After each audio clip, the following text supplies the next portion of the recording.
मैं इस टाइम पे बोवीटेक की तरफ से एमके डेयरीज कसोवाल में मौजूद हूँ। बोवीटेक हॉलैंड से डच काउस और सीमन इंपोर्ट कराते हैं और न्यूट्रास्यूटिकल्स टर्की से इंपोर्ट कराते हैं। हमारी काउस की 7 शिपमेंट पाकिस्तान आ चुकी हुई हैं और 8वीं शिपमेंट बाय एयर 1 अक्टूबर को पाकिस्तान आएगी और 25 अक्टूबर को बाय सी पाकिस्तान आ जाएगी। मैं इस टाइम पे एमके डेयरीज़ में मौजूद हूँ, जिसके ओनर हशाम साहब हैं। हशाम साहब डेयरी फार्मिंग में एक पायनियर का मकाम रखते हैं। हशाम साहब, आप अपने तजुर्बे के बारे में हमें कुछ बताइएगा। जी, बहुत शुक्रिया आपका। सबसे पहले मैं अपने तरफ में ये बताना चाहूँगा कि बाय प्रोफेशन मैं इंजीनियरिंग शोबे से मेरा ताल्लुक़ है और मैं करीबन 10 साल से ओवरसीज़ में जॉब कर रहा था। और पाकिस्तान में जब मेरा बिज़नेस करने का इरादा हुआ तो मैंने इस काम का इंतखाब किया। उसकी सबसे बुनियादी वजह ये थी कि मेरे फोर फादर्स जो हैं वो एक किसान तबके से ताल्लुक़ रखते थे और फिर उसके बाद मैं इसी शोबे में पाकिस्तान में कुछ कारोबार करना चाहता था। अब पाकिस्तान में जब मैंने इस बिज़नेस को मज़ीद डेप्थ में पढ़ा तो यहाँ पे मुझे ये पोटेंशियल नज़र आया कि यहाँ पे अगर हाई प्रोड्यूसिंग काउज़ को अगर हम अकोमोडेट कर लें तो ये एक अच्छी बिज़नेस अपॉर्चुनिटी हो सकती है। उसके अलावा मैंने जब स्टैट्स देखे पाकिस्तान में तो Pakistan around billions of rupees की मिल्क प्रोडक्ट्स जो है वो every year we are importing from other countries. तो मैंने ये पोटेंशियल देखा कि यहाँ पे पाकिस्तान में डेयरी के हवाले से एक स्कोप मौजूद है जहाँ पे अपनी जगह बनाई जा सकती है। वो फर्दर स्टडी करने के बाद मुझे अंदाज़ा हुआ कि हाई प्रोड्यूसिंग एनिमल्स को यहाँ अकोमोडेट करना इतना आसान नहीं है। ये एक चैलेंजिंग पूरा एक प्रोसेस है और सबसे यहाँ पे जो चैलेंज है वो एक्सट्रीम वेदर कंडीशंस का है। और उसके लिए फिर मैंने इसको टनल वेंटिलेशन डिज़ाइन की तरफ जाना मैंने मुनासिब समझा, क्योंकि टनल वेंटिलेशन डिज़ाइन में ही आप गाय को कदरे बेहतर आप इन्वायरमेंट दे के इनको अकोमोडेट कर सकते थे। तो अल्हम्दुलिल्लाह मैंने 2019 में स्टार्ट लिया और अभी मैं अल्लाह का शुक्र अदा करता हूँ कि मैं इसको एक कामयाबी नहीं कहूँगा, लेकिन मैं बहुत हद तक इससे सेटिस्फाइड हूँ इस शोबे से। सर, आपने डच काउस को ही क्यों प्रेफर किया दूसरी ब्रीड्स के ऊपर? बेसिकली ये हॉलस्टीन फ्रीजियन ब्रीड है। इसमें डच ओरिजिन है, अमेरिकन ओरिजिन है और ऑस्ट्रेलियन ओरिजिन है। ये 3 ओरिजिन हैं जो यहाँ पाकिस्तान में नॉर्मली इंपोर्ट किए जाते हैं। ज़्यादातर ऑस्ट्रेलिया से ओरिजिन से इंपोर्ट की जाती थी, हाल ही में अमेरिका से भी इंपोर्ट होकर आई हैं और मेरे ख्याल में लास्ट कपल ऑफ ईयर से डच से भी इंपोर्ट्स का मतलब पाकिस्तान में प्रोसेस शुरू हुआ था।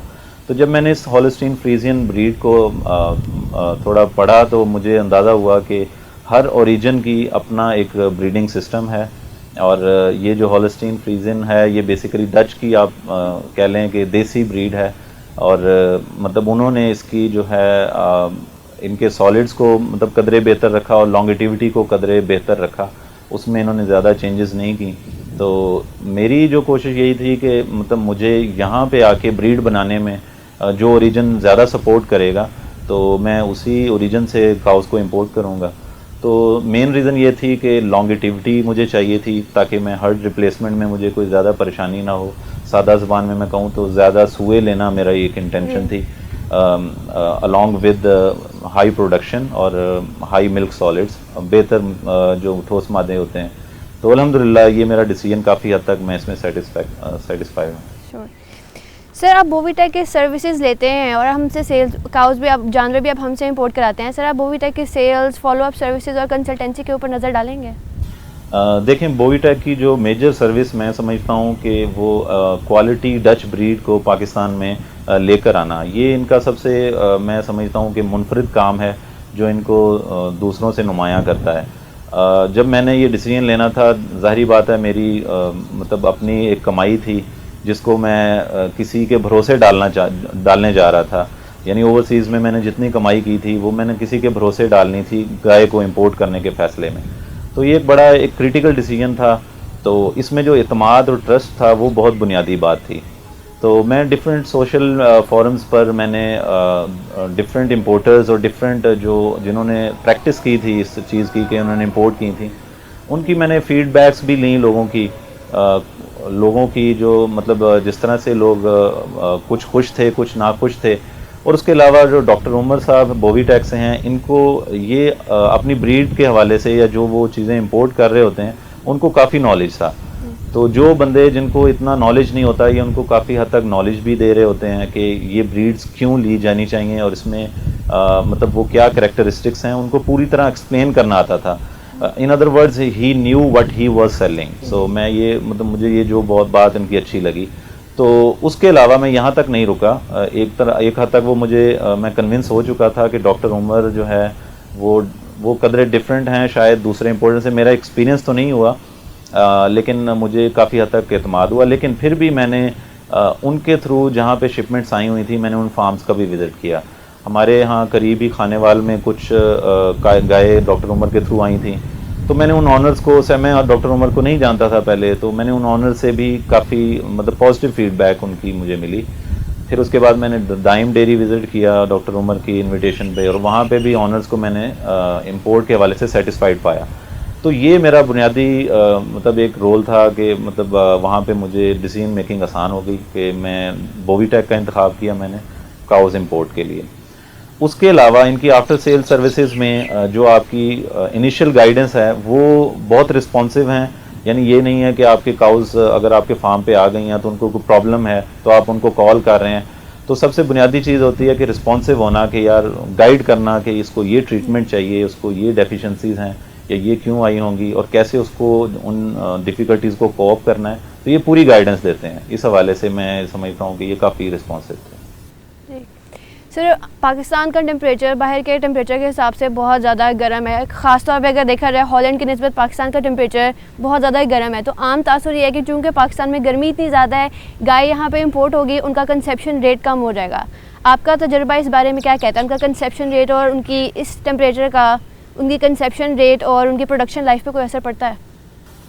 देखें, बेसिकली मैं ये समझता हूँ कि दीज आर हाई प्रोड्यूसिंग और दीज आर मशीन्स के इनको बहुत हैवी फ्यूल चाहिए। जैसे आप फीड की बात करें और ये फ्यूल इतना बर्न होता है अंदर कि इनकी हीट अकोमोडेशन बहुत है। नो डाउट कि यहाँ पे इनको बहुत बड़ा चैलेंज है। जितनी इनकी फीड इनटेक है और इनके मेटाबॉलिक हीट होती है, इनको ज़्यादा चाहिए, इनका एनवायरनमेंट बेहतर एनवायरनमेंट चाहिए बेहतर परफॉर्मेंस के लिए। जब एनवायरमेंटल चैलेंजेस आते हैं, जानवर इनटेक ही नहीं कर पाता, नेगेटिव एनर्जी में चला जाता है। नेगेटिव एनर्जी में जाने की वजह से उसका हार्मोन्स जो है वो सिस्टम और पूरा इम्यूनिटी सिस्टम डिस्टर्ब होता है। मोस्टली तो जानवर जो है वो अपने एक ब्रीडिंग साइकिल्स को शो ही नहीं कर रहे होते। तो यानी मैं समझता हूँ कि सबसे बुनियादी चीज़ माहौल है। अगर आप माहौल को अकोमोडेट नहीं कर सकते, आप जानवरों को एक बेहतर माहौल में नहीं रख सकते, तो आपको ये डिसीजन सोच समझ के लेना चाहिए फर्स्ट ऑफ ऑल। और यही चीज़ है कि हम लोग इंफ्रास्ट्रक्चर पर हमारी कम तवज्जो होती है लोगों की, और जानवरों को लेकर आ जाना और फिर उनको एक रखना उनके लिए चैलेंज बन जाता है। तो मैं समझता हूँ जब आप इन्वायरमेंटल चैलेंज को कोप कर लेंगे, फिर आपकी फीड अच्छी हो जाएगी, बेहतर हो जाएगी, क्वालिटी फीड जानवरों को दें, तो जानवर अपना एक साइकिल शो करते हैं, प्रॉपर हीट में आते हैं और आप उनको ऑन टाइम ब्रीड कर सकते हैं। अब रही बात कंसेप्शन रेट के हवाले से, तो ज़्यादातर जितने ये डेयरी फार्म्स हैं जो बिज़नेस पॉइंट ऑफ व्यू से स्टार्ट किए जाते हैं, तो वहाँ पे ये ट्रेंड होता है कि हीफर्स ही आगे ली जाएं ताकि हर्ड रिप्लेसमेंट में आसानी हो। तो उसके लिए ज़्यादातर सेक्स सीमेंस का इस्तेमाल किया जाता है ताकि बछड़ी ली जाए। तो सेक्स सीमेंस का वैसे ही कंसेप्शन रेट कदरे कम होता है, यानी 40 to 45% होता है। यानी 10 में से आपने 4 से 5 मैक्सिमम आपको मिलेंगे बछड़ियाँ। तो इसका मतलब यही है कि 4 to 5 services on an average आपको शायद लेनी पड़ जाए। तो इसमें परेशानी की बात नहीं होती। मैं समझता हूँ कि ये नॉर्मल है। तो मैंने इनको कदरे बेहतर पाया है। यानी आप टाइम पे इनको अगर ब्रीड कर लेते हैं तो आपकी नंबर ऑफ़ सर्विसेज ज़्यादा भी हो जाएं तो फिर भी ये लॉस नहीं है। सर, आप कह रहे हैं कि हमें इन्वायरमेंटल कंट्रोल करना चाहिए इन जानवरों को सही तरीके से इनकी प्रोडक्टिविटी लेने के लिए। उसके बारे में आपने कंट्रोल शेड उसके लिए किया है। अब मुझे लगता है पाकिस्तान में आप चंद उन लोगों में से जिन्होंने कंट्रोल शेड बनाया है। सर, आपका इसके बारे में आपका क्या तजुर्बा रहा है? देखें, यहाँ पे एक टर्म यूज़ हो रही है कंट्रोल शेड्स की और ओपन शेड्स की। मैं इसको निगेट करता हूँ। बेसिकली मैंने इस पर एक पोस्ट भी लिखी थी जो हमारे पेज पे मौजूद है। यानी आपने जानवरों का जो एनवायरनमेंट है उसको कंट्रोल करना है और उसके लिए आपको एक शेड स्पेसिफिक डिज़ाइन चाहिए। इसमें बेसिकली डिस्टिंग्विश ये करना चाहिए कि natural ventilation versus mechanical ventilation. Natural ventilation ये होती है जिसमें हमारे ओपन शेड स्टाइल शेड्स बने होते हैं जो कुदरती हवा पे रिलाई कर रहे होते हैं। तो बाज़ औक़ात ऐसे मौसम आ जाते हैं जहाँ पे कुदरती हवा जो है वो बिल्कुल रुक जाती है और आप फिर हेल्पलेस हो जाते हैं, आपको दोबारा पंखों पे मूव करना पड़ता है मैकेनिकल वेंटिलेशन के लिए। ये जो जानवर हैं इनको 24/7 आवर्स इनको हवा चाहिए। तो अगर आपके पास ऑलरेडी आपका प्राइमरी सिस्टम मैकेनिकल वेंटिलेशन का है तो आप बहुत हद तक इस चैलेंज को कवर कर चुके होते हैं। तो यही वजह है कि मैंने टनल वेंटिलेशन को अडॉप्ट किया, कंट्रोल शेड नहीं, इसको टनल वेंटिलेटेड शेड कहेंगे, क्योंकि इसमें मैकेनिकली वेंटिलेशन का प्रॉपर इंतज़ाम है। मेरे पास पंखे एज ए प्राइमरी सोर्स हैं वेंटिलेशन के लिए, जो जिनको आपके पास एनर्जी अगर बैकअप है तो आप 24/7 आवर्स इस्तेमाल कर सकते हैं। और उसके अलावा आप देख रही हैं कि अभी जैसे कि आज मौसम अच्छा है, ठंडी हवा चल रही है, हम लोग भी बाहर बैठ के इंटरव्यू कर रहे हैं, तो हमारी काउस जो है माशाल्लाह वो बाहर कंफर्टेबली फीड के बाद हमने बाहर निकाला हुआ ओपन एरिया में भी। इसके अलावा सर्दियों में भी हम जो 5 से 6 महीने कम से कम हम 5 महीने जो है हमारा सर्दियों में जानवरों को हम मैक्सिमम टाइम बाहर भी देते हैं ताकि वो ओपन एरिया में भी इंजॉय कर सकें।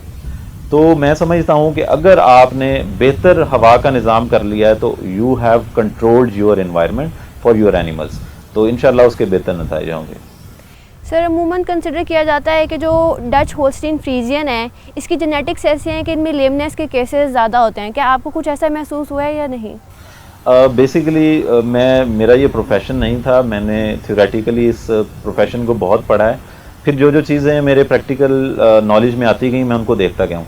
अल्हम्दुलिल्लाह ये एक ऐसी मैं कहता हूँ कि अल्लाह का शुक्र अदा करता हूँ कि हमारे फार्म पर ये 0 केसेस हैं लेमनेस के।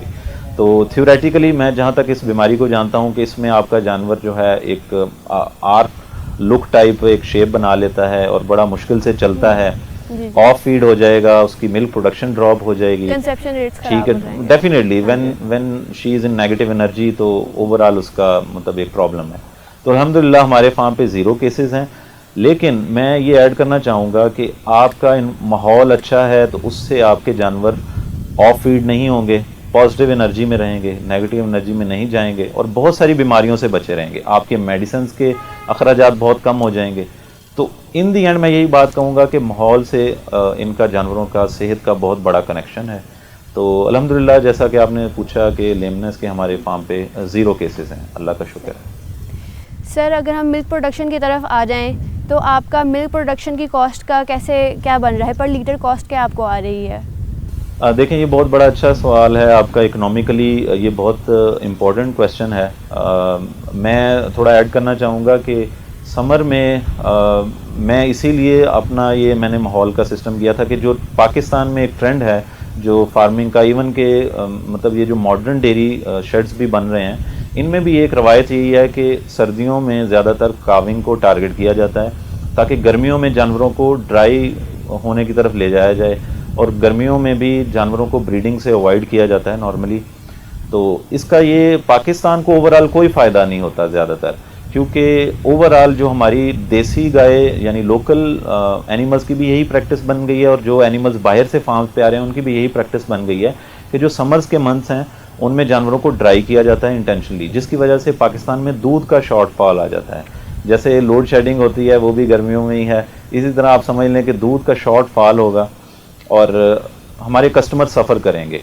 इवन कि उनको क्वालिटी पे भी कंप्रोमाइज़ करना पड़ जाता है। बाज़ औक़ात ये है कि उनको बस ये होता है कि मिल्क अवेलेबल होना चाहिए जैसा भी हो, और वो बाज़ औक़ात तो ये होता है कि वो आपका जो नॉर्मल रेट होता है उससे भी ज़्यादा देने को तैयार हो जाते हैं कि हमें दूध चाहिए बस। तो मैं एक इंटेंशन ये थी कि इंशाल्लाह समर में दूध लेने की रवायत बनाई जाए ताकि पाकिस्तान को भी जो मिल्क डेफिशिएंट कंट्री बनता जा रहा है उसको इस प्रॉब्लम से निकालने के लिए कुछ मॉडल्स पाकिस्तान में लाए जाएं कि गर्मी में भी दूध लिया जाए।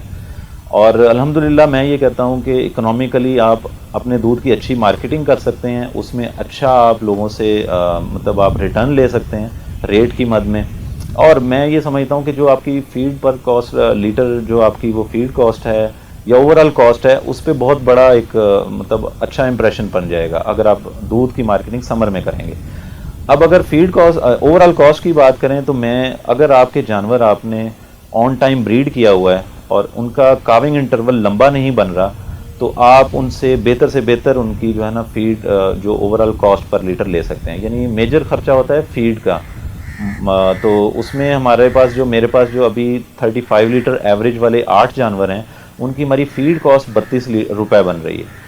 और उसके अलावा जो मेरे पास 4 लेट लैक्टेशन वाले हैं, यानी उनके काविंग इंटरवल 20 मंथ के हो चुके हैं फॉर सम रीज़न, उनमें से 3 हैं। बेसिकली जो 4th वन है वो वैसे 3rd काविंग के लिए तैयार है, लेकिन वो लेट लैक्टेशन में शामिल है।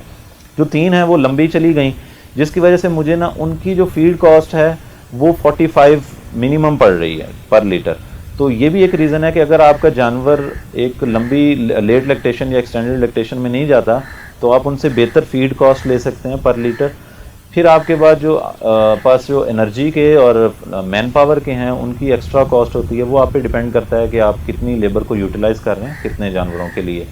तो मैं समझता हूँ कि आप इसको ओवरऑल कॉस्ट को 50 से 60 में मैनेज किया जा सकता है। मैं इंशाल्लाह टारगेट कर रहा हूँ कि 60 से लेस ओवरऑल कॉस्ट को मैनेज करूँगा इंशाल्लाह। सर एक आखिरी सवाल, सर सीमन सिलेक्शन जो होती है पेडिग्री के हिसाब से की जाती है, आपका इसके बारे में अब तक क्या तजर्बा रहा है? देखें, सीमन सिलेक्शंस भी यही है कि ज़्यादातर लेट्स सपोज मैं जो ब्रीड लेकर आया था पाकिस्तान में और जिस इंटेंशन से लेकर आया था, मैं यही चाहता हूँ कि वही लॉन्गिटिविटी वाइज ही मेरे आगे भी मैं जनरेशन्स को लेकर आऊँ, यानी वही उन जेनेटिक्स का इस्तेमाल करूँ जिनके आगे जो बच्चे हैं उनमें भी वही ब्लड ट्रांसफ़र हो जो ज़्यादा सुए दे मुझे इंशाल्लाह। तो उसके लिए मैं डच ब्रीड को ही प्रेफर कर रहा हूँ ज़्यादातर, और कुछ मैंने जर्मन सिमन्स भी मैंने मतलब रखवाए थे। और मैं इंशाल्लाह मेरे फार्म पे 2 ही कंपनीज़ हैं जिनके मैं सिमन यूज़ करता हूँ। उसकी मेन रीज़न यही है लॉन्गिटिविटी। और बोवीटेक से मैंने मार्समैन हो गया, आउटला का रिज़ल्ट है मेरे पास, मार्समैन का है, और हमारे पास टाइमलेस एक बुल है उसका कन्वेंशनल कंसेप्शन हुआ है हमारे पास, और स्लैश बुल जो है उसके हमारे पास इंसेमिनेटेड भी हैं और प्रेग्नेंट काउस भी हैं हमारे पास।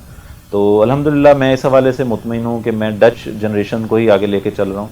और हमारे पास जो फार्म पे ब्रीड तैयार हो रही है, और मेरे पास भी जो फार्म पे जो इंपोर्ट के बाद पहली शिपमेंट के बाद जो हीफर्स आई थी वो अल्हम्दुलिल्लाह ऑन टाइम जो है, उनमें से एक जो हीफर है वो 11 मंथ्स में कंसीव हो गई और हमने 320+ kg में उनको ब्रीड किया, यानी उनका अल्हम्दुलिल्लाह वेट गेन भी अच्छा था और कंसेप्शन भी कदरे बेहतर रहा। सर जो आप बोवीटेक से सीमन ले रहे हैं, क्या आप उसके रिज़ल्ट से मुतमईन हैं? बेसिकली रिज़ल्ट्स का मैं समझता हूँ कि पता तब चलता है कि जब जानवर जो है वो परफॉर्मेंस पे जाए। फिनोटिपिकली आपको ब्रीड के जेन्युइन होने की एक इंडिकेशन मिल जाती है कि ये आपका फ्लां बुल का जो है ये रिज़ल्ट है, लेकिन उसमें at the same time mother के ट्रेट्स भी ट्रांसफ़र होते हैं। तो इंशाल्लाह ये मैं मज़ीद अपने फार्म पे पेडिग्री रिकॉर्ड भी मेंटेन कर रहे हैं, जो अच्छी ब्लड लाइंस की मदर्स हैं और उनको फिर अच्छे हमने सिमन्स जैसे कि बोवीटेक के हमने 4 बुल मैंने डिफरेंट आपको बताए, तो इंशाल्लाह इनका रिकॉर्ड मेंटेन करूंगा, फिर लोगों के साथ शेयर भी करूंगा। लेकिन फिनोटिपिकली मैं अल्हम्दुलिल्लाह बहुत हद तक मुतमिन हूँ कि अच्छे रिजल्ट्स हैं, इनकी प्रोजेनी अच्छी है, तो इंशाल्लाह मैं फ्यूचर में मज़ीद लोगों की रहनुमाई करूँगा इस हवाले से। थैंक यू सर, बहुत शुक्रिया आपके टाइम का। Thank you. अल्लाह।